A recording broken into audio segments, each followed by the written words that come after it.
మిత్రులందరికీ నమస్కారం. హలో అండి, అందరూ బాగున్నారా?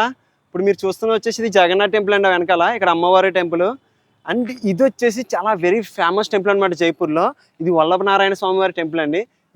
ఈ టెంపుల్ యొక్క విశిష్టత ఏంటని అంటే, సాధారణంగా విష్ణుమూర్తికి కుడివైపు ఎడమవైపు కలిపి 4 చేతులు ఉంటాయి.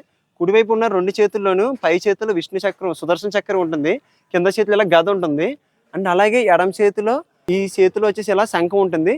కిందకు వచ్చేసి ఇలా పద్మం అంటే పువ్వు పట్టుకుని ఉంటారు కదా. కానీ ఈ విగ్రహంలో టోటల్గా డిఫరెంట్ అండి. ఈ లెఫ్ట్ సైడ్ ఉన్న ఐటమ్స్ అన్ని రైట్ సైడ్లోను, కుడివైపున ఉన్న ఐటమ్స్ అన్ని లెఫ్ట్ సైడ్లోనే వచ్చేస్తాయంటే అండి. అంటే ఇది ఒక అద్భుతమనే చెప్పుకోవాలి. ఎందుకంటే ఇది ఇండియాలోనే కాదు కదా, ప్రపంచంలోనే ఎక్కడా లేదంటే ఇటువంటి విగ్రహం అయితే. అండ్ ఈ వల్లభ నారాయణ స్వామి విగ్రహం ప్రాధాన్యత ఏంటంటే, ధర్మ మార్గంలో నడిచే వాళ్ళకి మాత్రమే ఈయనంతటి ఈయన పిలిచి దర్శనం ఇస్తారంటే అండి. తెలిసి తెలియక మనం ధర్మ మార్గంలో నడుస్తున్నామండి. ఈ రోజైతే మనకి ఈయన అనుగ్రహం, ఈయన దర్శనం అయితే కలిగింది. ఎవ్వరికి కూడా సాధారణంగా అనుగ్రహం అయితే కలగదంటే అండి. చాలా సంతోషంగా ఉంది. ఇక్కడ లోకల్ వాళ్ళు కూడా తెలియదంటే ఈయన గురించి సరిగ్గా. జై శ్రీరామ్, హరే రామ్, హరే కృష్ణ.